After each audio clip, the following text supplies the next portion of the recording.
telling our stories, we learn something new every year, and then sometimes we are reminded of things we have always known. The need to educate has never been more important. The need to repeat our story has proven to be necessary. Welcome to another year of From the Ground Up. Less and less of our population is producing.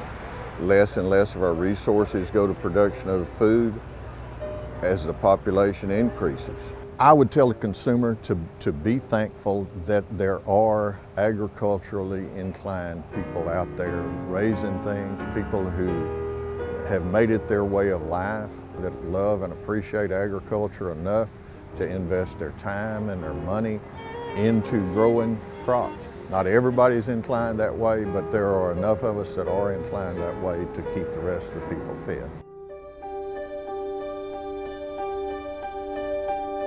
Every year we have a business plan. We can plan all we want to, but we can't set up whether we get rain, whether we get the right temperature, any of that. We can't actually make that happen. We just hope it happens the way we have it planned. Why I don't go to Vegas and gamble. I mean, we gamble every day. Inflation pushed input costs to historical highs. It's tough when you have to go to the pump and put 20, 30 gallons of fuel in your vehicle and it's $100, $150. Believe me, I understand. But these vehicles that we're using out here consume fuel by the truckload. Our prices for next year are going to be astronomical. It's scared to even know what our fertilizer cost will be. Fertilizer, some of the blends we use has more than doubled from what we were doing previous. So tell me one more time how high fertilizer prices are? It's unbelievable. It's not double, it's triple what it was just 12 months ago, not 2-3 years ago. It's just a matter of can we produce enough to make up that gap, that difference that it's costing us to put the crop in. As growers and producers, we're used to challenges and we're not going to walk away from it. We're going to face it. There are reasons why our business plans change in the middle of the season. Mother Nature can really be old biddy sometimes and not be real good to us. 100-degree days, corn hated it, cotton liked it at first. It's just warmer than it needs to be for a corn crop. It's ideal cotton growing weather. The cotton's growing, you can actually hear the cotton growing out there. It's moving so fast. 70 days of over 100 degrees with no rain became too much of a good thing for cotton. It's hot, unusually high temperatures, plus a dry, hot wind. So it's been like a blast furnace out here, you know. Right now it's a very difficult time with the drought and the high inflation, high fuel price and things like that. So we're all struggling right now trying to find enough hay, enough feed to get our cattle through till when it does start to rain again. A quote worth repeating: every one of us that's not a farmer is not a farmer because we have farmers. We delegate the responsibility of feeding our families to a relatively small percentage of this country. That is an incredible freedom that we take for granted. I know there's people in this country that believe that their food comes from the grocery store, and that's just not the case. They've gotten so used to going down to the grocery store and having access to anything they need that a lot of them don't think about where the food comes from. They don't think about it coming, how many stages it takes to get that animal or that product to a grocery store. There's a never-ending supply of consumers out there that want to purchase our product, that need to hear the story. And so that's the story that we're here to tell and to reach out to those consumers and help them understand. Producers Cooperative supports the area food bank and helps educate their leadership. A lot of us do not know where our food comes from. And if we do, we know very little about it. And I include myself in that category. I'm not from a farming background. Being here and in this work has definitely opened my eyes. It's a labor of love, obviously, to grow that food, to make a choice to grow that food. And if people didn't choose to do that hard work, where would we be? Our beef is good and constantly getting better. You know, I would argue the whole industry has changed where the cattle that you see out in the country when you're out driving are producing a higher quality beef than ever before. That's the result of several decades of ranchers responding to consumers' desires for a higher quality product and delivering that higher quality product. The American consumer is so lucky, in my opinion, because you have great beef readily available. The United States beef supply is the healthiest and safest in the world. The good news? The rest of the world knows how good our beef is. Our exports have been booming for beef, even in the face of these very high wholesale beef prices. We continued to export. The race for grain. We are in short supply. We're in an environment right now where we need more cotton. We need more wheat. We need more corn. We need more grain sorghum. We need more soybeans. Our grain prices are at record high levels, and not just for the grain, all your proteins, all the other, even the feed byproducts, or the byproducts we use in cattle feed, they're all at record high levels. Seeing such a stressful situation this summer, don't have those local production numbers coming in, you got to bring that grain in from somewhere, and that runs the cost up. The double whammy. Poor local grain production coupled with world events have grain markets racing upward. Ukraine is a major exporter of corn, and Russia more so an exporter of corn as well. So that Black Sea region is growing in importance for global grain supplies for world trade. This may take years to correct. What's happening there and the delays that are occurring for various reasons are not going to be a one season, 1 year thing. It's going to take a long time to recover from that. The biggest drama we have right now is that while commodity prices have risen, so have all the inputs along with them, and some of them are in short supply. We have a policy that assures there's going to be a consistent food supply. Sometimes ag policy has us scratching our heads.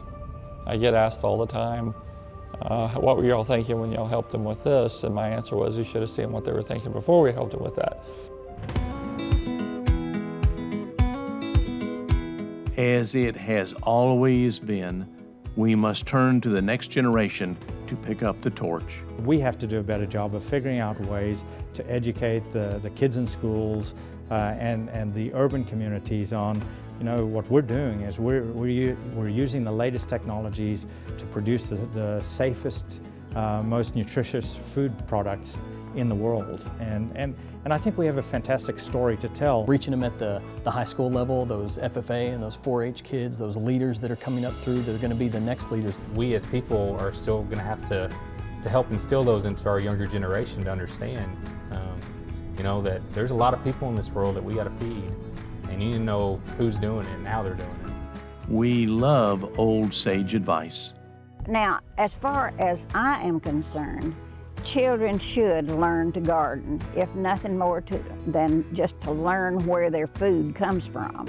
We were looking for a young champion. We found one. Whether you've been doing it for 5 years or whether you've been doing it for 50 years, you'll see something new every day, and it teaches you more and more every day. It's up to us as the new generation of farmers and ranchers to teach people how big of an impact the agriculture industry makes. Women in agriculture have always been there. Now they are front and center.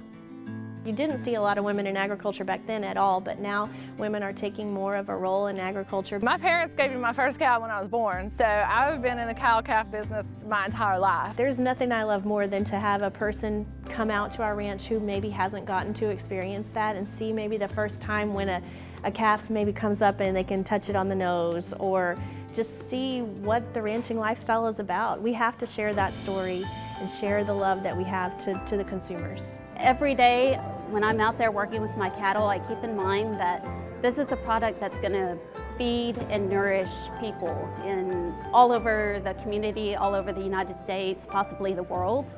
We're so proud of the cattle that we raise, and we're so proud of the way that we do it and the way that we care for our cattle and love the land and just work to build something that can be sustained through generations. A lot of ranchers will say, oh, you should thank us for working out in these conditions and, being out there 24/7 taking care of these animals. But I chose this lifestyle. I chose it. I'm just happy that they love my product and want to consume it. What comes next? There's not a break, and I have some city kin folks that say, well, what are you doing now? I said, we're starting over for next year. and that's the way it is. You finish one thing and you get prepared for the following year. And so as we're getting to the end of this crop, I'm already starting to plan for the next crop and trying to, and we're already getting excited about what the possibilities are for the next year. Sometimes it takes not getting what you want to appreciate things that are taken for granted. If we want to see a real panic in this country, COVID demonstrated what it would look like. What happened when the grocery store shelves started getting a little bare? We acted like a bunch of heathens, to be honest. And all tragedy and all things, all negatives, there's some positive that comes out of it. There were some empty shelves, and I think that scared everybody a little bit. And let's hope that we don't see that again. Know this, that farmers and ranchers will do everything in their power to make sure that that does not happen again.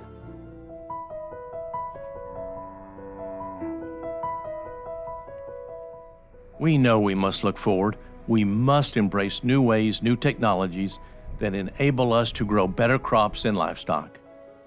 It is not that we long for yesterday. We just wish we had a chance to say thank you again. So here it goes. Thank you. Sometimes I get thinking about some of the things my father-in-law told me, and I do miss it. I never dreamed I could be where I'm at now. I think I'm real fortunate to have my son farming with me.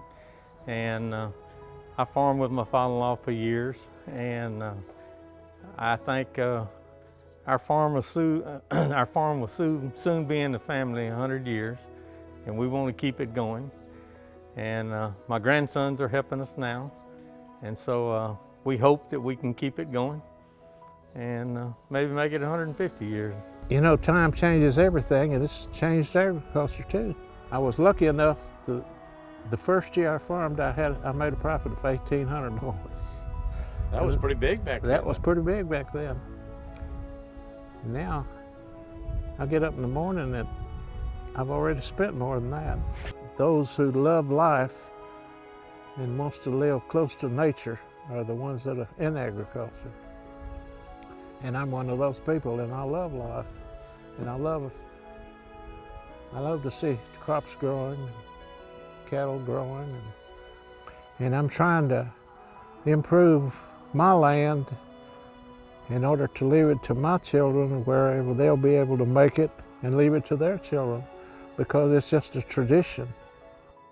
Well, I guess, you know, once it kind of gets to you, it kind of grows on you, and you like it, and then, well, look at this. This is kind of pretty. It's kind of hard not to like it.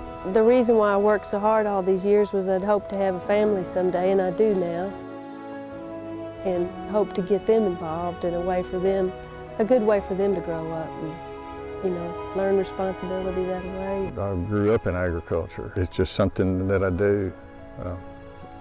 I've always had the theory that it's inherited. It's a good life. Some folks say, somebody was telling me one time, it's a great life, not always a great living, but it's always a great life. My best feed hand is my wife. She and Jennifer help me. We do it as a family. My brothers, if I needed any help at all, they're right here. They all are still involved to some extent in agriculture. Yeah, it's a family deal. Kind of handed down from generation to generation. A lot of the stuff that I do, when I do it, I think about my dad. I kind of look at this old land like a family heirloom. You keep it, you treasure it, and hope the next generation does the same. It's pretty emotional. Even though we have to overcome some tough obstacles along the way, you know, it's all we do, and that's all we want to do.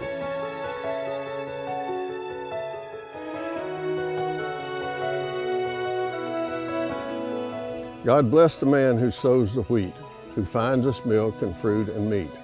May his purse be heavy, his heart be light, his cattle and corn and all go right. God bless the seeds his hand let fall, but a farmer must feed us all. God is great. God is good. Let us thank Him for all food. Amen.